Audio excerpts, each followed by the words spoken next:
వి news Telangana news కి స్వాగతం. Bulletin ముందుగా హెడ్లైన్స్ చూద్దాం. క్యాన్సర్ కంటే దుర్మార్గమైనది, ప్రమాదకరమైనది తెలుగుదేశం, జనసేన, బీజేపీ కూటమి. భూమన కరుణాకర్ రెడ్డి. తాడేపల్లి కొరియర్ భాయ్ మిథున్ రెడ్డి అవతారం బట్టబయలు. వర్ల రామయ్య మీడియా సమావేశం.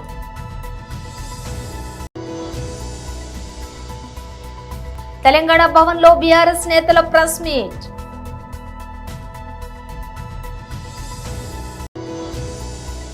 T20 ర్యాంకింగ్స్ లో దూసుకెళ్లిన అభిషేక్ శర్మ, వరుణ్ చక్రవర్తికి career best rank. Shri Payal Shankar MLA and BJLP DY leader press meet. ఇక డీటెయిల్స్ చూస్తే క్యాన్సర్ కంటే దుర్మార్గమైనది, ప్రమాదకరమైనది తెలుగుదేశం, జనసేన, బీజేపీ కూటమి. కిడ్నాప్ చేసిన అభ్యర్థులను బెదిరించి భయపెట్టి బలవంతంగా సెల్ఫీ వీడియోలు చేయించారు. ఓటింగ్ తర్వాత నలుగురు కార్పొరేటర్లు బయటకు వచ్చి క్షమించమని కోరుతున్నారు. కూటమి నీచపు, నికృష్టపు రాజకీయాలు స్పష్టంగా తెలిసిపోయింది. ఈ అక్రమ గెలుపుకు ప్రజలు కూటమి నేతలను చీకొడుతున్నారు. తెలుగుదేశం పార్టీ ఈ రోజు గెలిచింది, కానీ గెలిచిన సంతోషం వాళ్లకు లేదు. ఓటమి మాలో స్ఫూర్తిని నింపింది. పోరాటానికి మరింత ఉద్యుక్తులు కండి అనేటువంటి ఒక గొప్ప ఆశయ సాధనకు ఒక జెండాను అందించింది. ఈరోజు వరల్డ్ క్యాన్సర్ డే. ఈ వరల్డ్ క్యాన్సర్ డే సందర్భంగా ఆ క్యాన్సర్ కంటే కూడా దుర్మార్గమైనటువంటిది తెలుగుదేశం పార్టీ, జనసేన, బీజేపీల కూటమినని ఈ క్యాన్సర్ డే రోజునే తిరుపతిలో నగ్నంగా ఈరోజు ప్రజలకందరికీ కూడా చూపించింది ఆ కూటమి. క్యాన్సర్ కంటే చాలా ప్రమాదం. మేము ఈ ప్రమాదకరమైనటువంటి జబ్బు నుంచి పరిరక్షించుకోండి అన్నట్టుగా వాళ్ళు చేసినటువంటి దుర్మార్గాలు అన్నీ ఇన్ని కావు. మేము స్పష్టంగా చెప్తూనే ఉన్నాం, మా కార్పొరేటర్ల మీద దాడి, మా కార్పొరేటర్లను కొడుతున్నారు, మా కార్పొరేటర్లను చంపుతామని బెదిరించారు, మా కార్పొరేటర్లను అనరానటువంటి మాటలు అన్నారు, మా కార్పొరేటర్లు నా సోదరిమణులైనటువంటి వాళ్ళందరి మీద అసభ్యకరమైనటువంటి పదజాలంతో దూషించినారు. అయినా కూడా అందరూ కూడా చాలా మెజారిటీ గట్టిగా నిలబడ్డారు. నిన్న నా ఇంటి నుంచి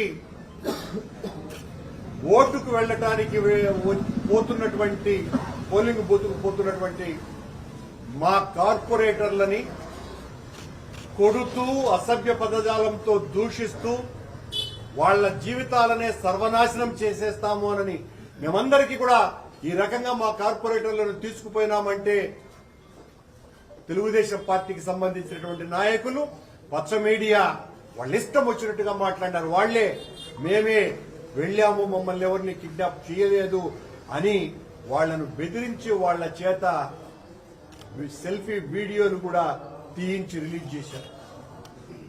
వాళ్ల బెదిరింపులకు, వాళ్ల ఒత్తిళ్లకు చంపుతాము, మీ ఆస్తులు నాశనం చేస్తాము అని వాళ్ల జీవితాలనే ఇక లేవు అన్నంతగా భయపెట్టి వాళ్ల చేత బలవంతంగా ఓట్లు వేయించుకుని గెలిచినటువంటి కూటమిలో 5 నిమిషాలు కూడా ఆ పారాయణ కూడా ఆగకముందే ఓటు నుంచి పరిగెత్తుకుంటా వచ్చి, అన్నా మేం తప్పు చేశాం, అన్నా మేం పాపం చేశాం, మమ్మల్ని ఈ రకంగా చంపేస్తామని బెదిరించినారు, మేము పడ్డటువంటి కష్టాలు అన్నీ ఇన్ని కావు, మమ్మల్ని విపరీతంగా కొట్టారు, మిమ్మల్ని మేము విడిపోం, జగన్మోహన్ రెడ్డి గారి నాయకత్వంలో పనిచేయాలన్నదే మా తపన అని బాధపడుతూ 4 కార్పొరేటర్లు వెంటనే తాడేపల్లి కొరియర్ బాయ్ గా మిథున్ రెడ్డి అవతారం బట్టబయలు. వర్ల రామయ్య మీడియా సమావేశం నిర్వహించారు.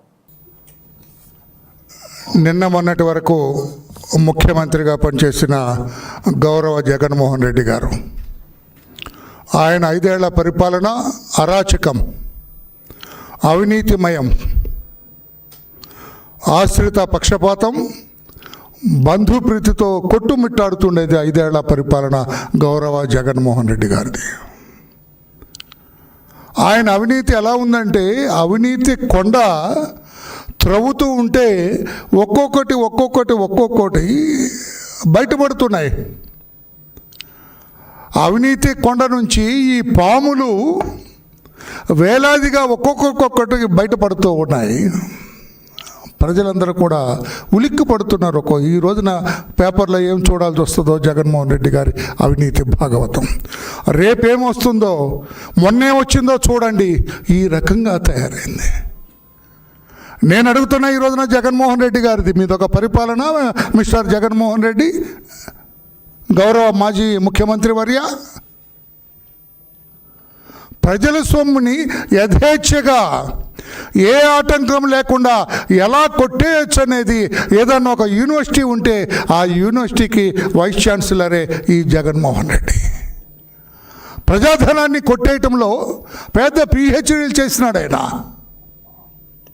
మీకు చిన్న ఉదాహరణ చెబుతాను నేను.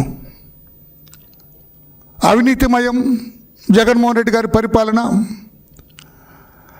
ఈ మద్యం అంతా కూడా స్పూరియస్ లిక్కర్, కల్తీ మద్యం, సొంత డిస్టిలరీస్.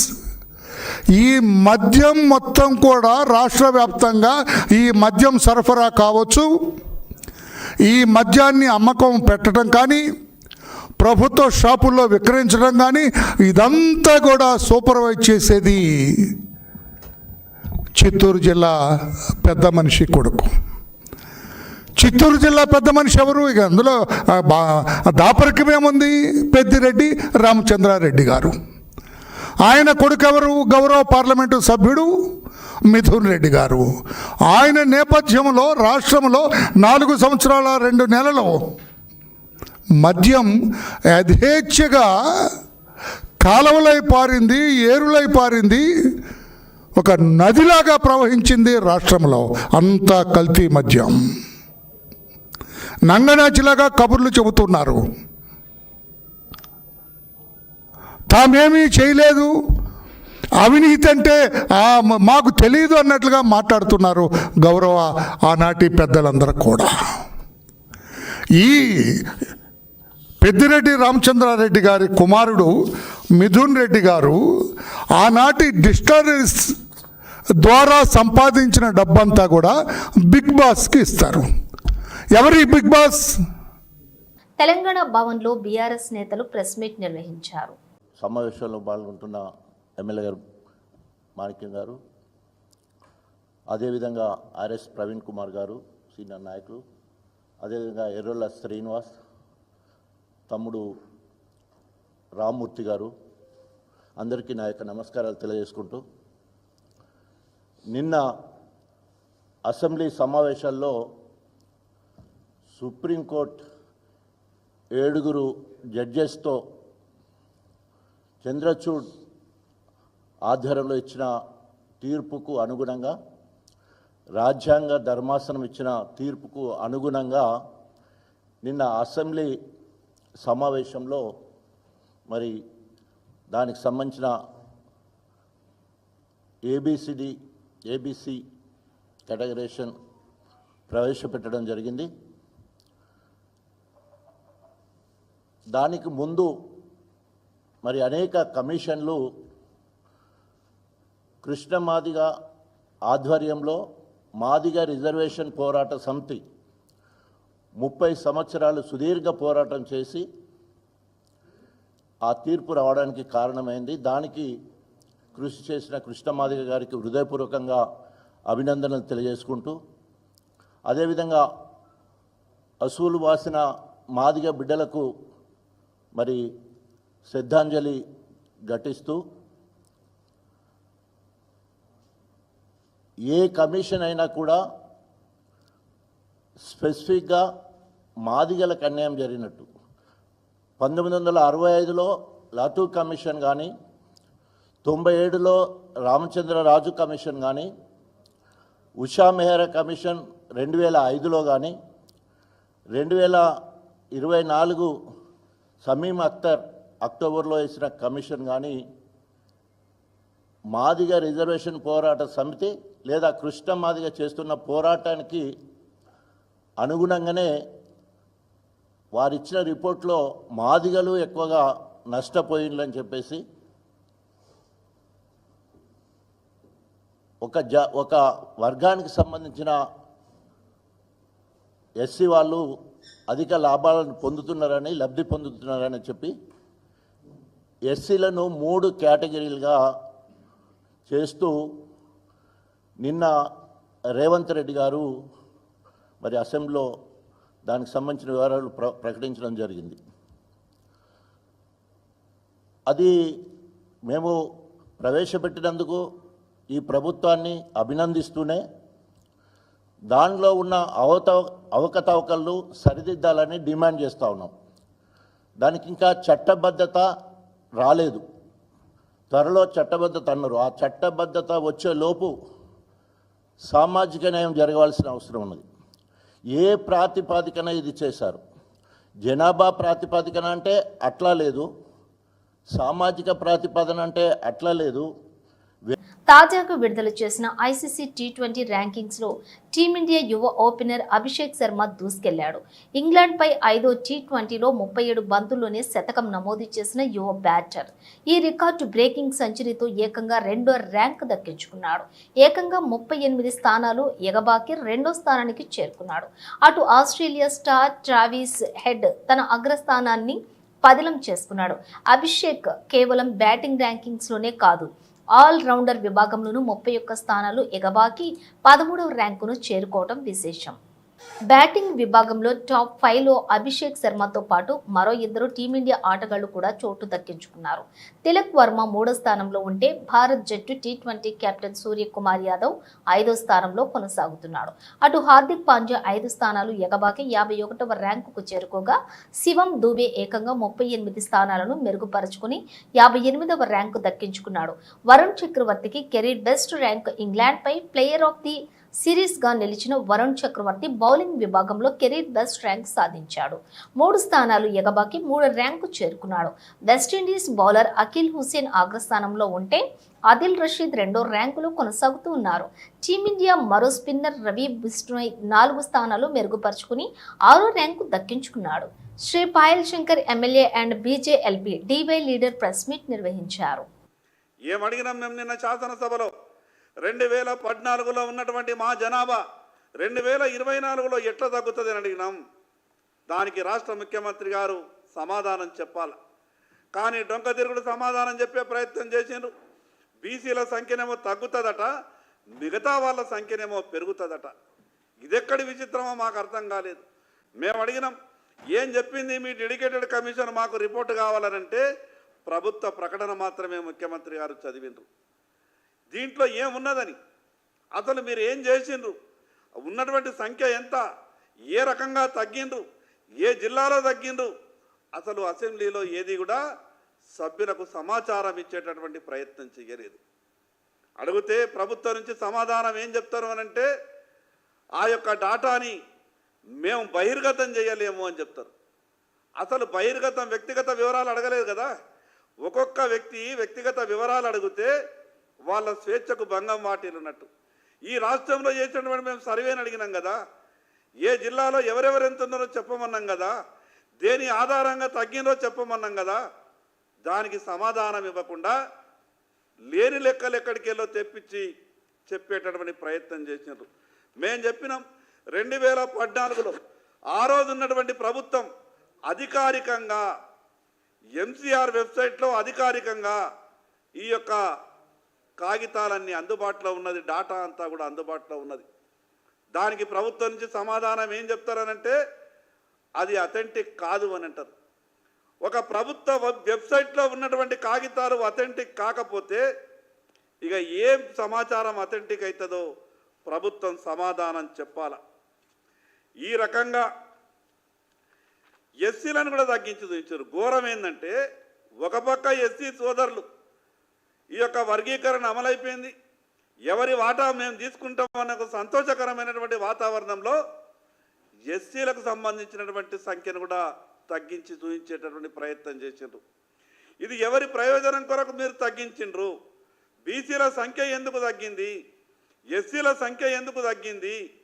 మరి అదేవిధంగా ఈ రాష్ట్రంలో మిగతా వాళ్ళ సంఖ్య ఎట్లా పెరిగింది? దీనికి ప్రభుత్వం సమాధానం చెప్పాలా. ఇదేదో 75-80 సంవత్సరాల క్రితం ఉన్నటువంటి బీసీలు ఈరోజు కాదు, చైతన్యవంతులైనరు బీసీలు.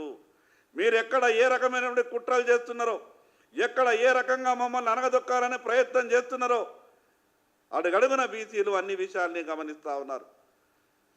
ప్రభుత్వం సమాధానం చెప్పది. ప్రతి సంవత్సరానికి 20,000 కోట్ల రూపాయలు బడ్జెట్లో కేటాయిస్తామని చెప్పారు. కృత్రిమ మేధ ఆర్టిఫిషియల్ ఇంటెలిజెన్స్ తో తాను కూడా మోసపోయినని ప్రముఖ నటుడు మాధవన్ వెల్లడించారు. విరాట్ కోహ్లీకి సంబంధించిన ఓ వీడియో విషయంలో అయినా ఏఐ తనను బోల్తా కొట్టించిందని తెలిపారు. సాంకేతిక పరిజ్ఞానంపై అవగాహన ఉన్నప్పటికీ ఆ వీడియో ఫేక్ అనే విషయం గుర్తించలేకపోయారని చెప్పుకొచ్చారు. అనుష్క శర్మ మెసేజ్ చూశాక కానీ తనకు అసలు విషయం తెలియలేదని వివరించారు. ఈ మేరకు ఓ మీడియా సంస్థకు ఇచ్చినటువంటి ఇంటర్వ్యూలో మాధవన్ తాను ఏఐతో ఎలా మోసపోయింది వివరించారు. గతంలో తాను సోషల్ మీడియాలో ఫుట్బాల్ దిగ్గజం క్రిస్టియానో రొనాల్డోకు సంబంధించిన వీడియో ఒకటి చూశానని మాధవన్ చెప్పారు. అందులో రొనాల్డో మన విరాట్ కోహ్లీపై ప్రశంసల వర్షం కురిపించడం తనకు చాలా బాగా నచ్చిందని వివరించారు. ఆ వీడియోను తాను తన ఇన్స్టాలో షేర్ చేశారని, ఆ తర్వాత కాసేపటికే అనుష్క శర్మ నుంచి తనకు మెసేజ్ వచ్చిందని తెలిపారు. రొనాల్డో వీడియో ఫేక్ అని, ఏఐ సాయంతో సృష్టించిన వీడియో అని అనుష్క చెప్పిందన్నారు. ఆ నిమిషంలోని తనకు కాస్త ఇబ్బందిగా అనిపించిందని వెంటనే వీడియోని డిలీట్ చేశారని మాధవన్ వివరించారు.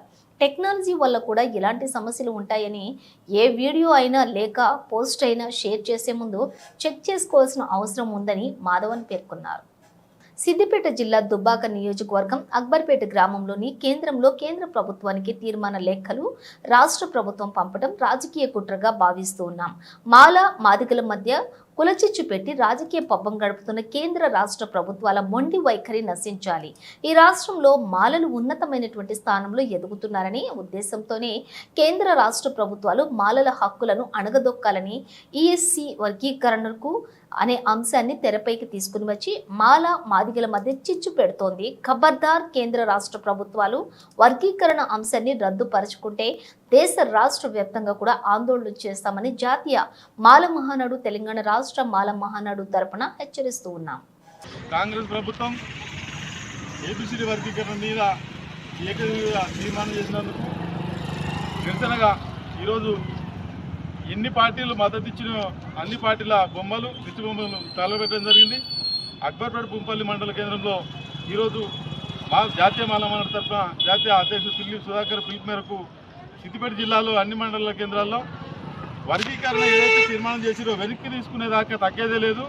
జాతీయ మాల మహానాడు ఏ తీర్పిచ్చినా రేపటి నుంచి కార్యాచరణ ఖచ్చితంగా సిద్దిపేట జిల్లాలో తెలంగాణ పోరాటంలో ఎట్లయితే ముందంజలో ఉందో అదే తీరుగా అక్బర్పేట పుంపల్లి మండల కేంద్రం నుంచి కూడా అదే తీరులో తెలంగాణ తరహాలోనే కొట్లాడదామని చెప్పి ఇప్పుడైతే ఏ పార్టీలు అయితే మద్దతు ఇచ్చినా ఆ పార్టీలు వెనక్కి తీసుకోకపోతే వాళ్ళ ఇళ్ల ముట్టడానికి కూడా మేము కార్యక్రమాన్ని చేపడతాం.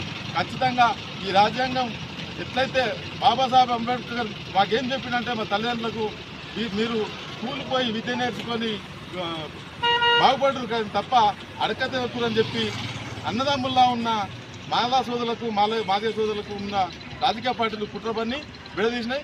ఖచ్చితంగా ఇద్దరం కలిసి ఈ రాజకీయ పార్టీలు ఏవైతే మన మధ్యలో చిచ్చు పెట్టాలని చూస్తున్నాయి వాళ్ళందరినీ మట్టు పెట్టేదాకా మనం కలిసి పోరాటం చేద్దామని చెప్పి తెలియజేస్తూ ఉన్నాం. అదేవిధంగా ఎట్లాగో ఏడునాడు తీర్పిచ్చిరో ఎవరి సాగు కోసం డబ్బైతే కొడతాను సోదరులు ఇప్పటిదాకా మేము అంటిపెట్టిన బొమ్మలలో వాళ్ళ సాగులకే వాళ్ళకు సాగుతో పోయేలా గట్టిగా కొట్టేలా మీరు కూడా కలిసి రావాలని చెప్పి ఆదివాసీ సోదరులు విజ్ఞప్తి చేస్తా ఉన్నాం. జై మాలా. అసెంబ్లీలో జరిగినటువంటి ఎస్సీ వర్గీకరణకు మహాకుంభ మేళాలో పాల్గొన్న మోడీ. ప్రధాని మోడీ యూపీ పర్యటన. మహాకుంభ మేళాలో పాల్గొన్న మోడీ త్రివేణి సంగమంలో పుణ్యస్నానం ఆచరించిన ప్రధాని. బోట్లో కలియ తిరిగి ప్రయాగ్రాజ్ కుంభమేళాను వీక్షించిన ప్రధాని.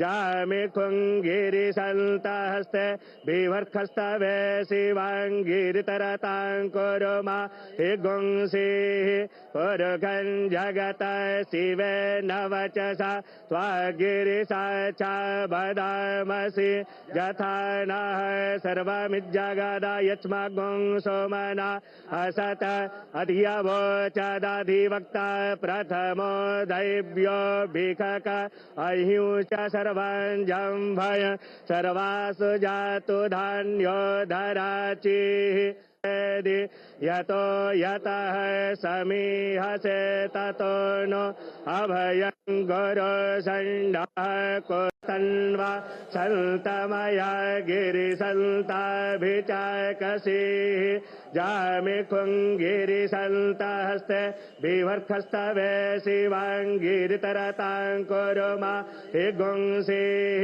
पुरुखं जगत शिवे नवचसा त्वागिरिसा च वदामसि यथा नः सर्वमिज्जगदा यच्मगुं सोमना असत अधिया। निश्चित तौर से अगर इसको गर्दित करने की कोशिश है, अनंत को सीमित करके जानने की कोशिश है, ये अपरिमित को परिमित करने की कोशिश है, और ये वही है कोशिश जिसमें हम ये बताते हैं कि हम पूरे विश्व को साक्षात्कार करने का मौका देते हैं कि वास्तव में भारत भारतीयता क्या है। भारत भारतीयता का अगर बोध किसी को करना हो तो साक्षात्कार करे महाकुंभ में आकर प्रयागराज के तीर्थराज पे इस धरती पर जब यह हर वर्ष ये महायज्ञ चलता है और जब रहेगा।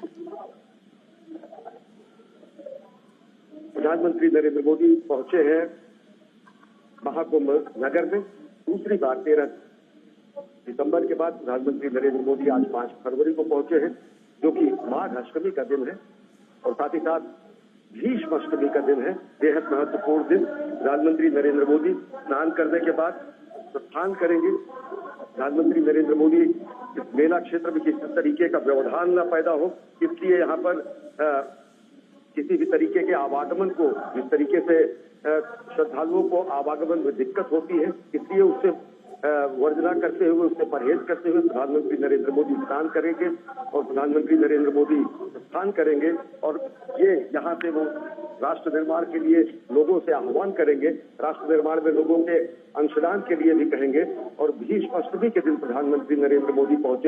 బులెటిన్ ముగించే ముందు హెడ్లైన్స్ మరోసారి.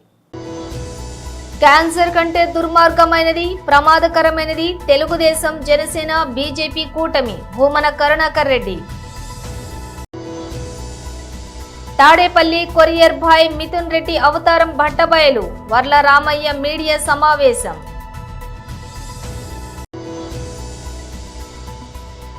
తెలంగాణ భవన్లో బీఆర్ఎస్ నేతల ప్రెస్ మీట్.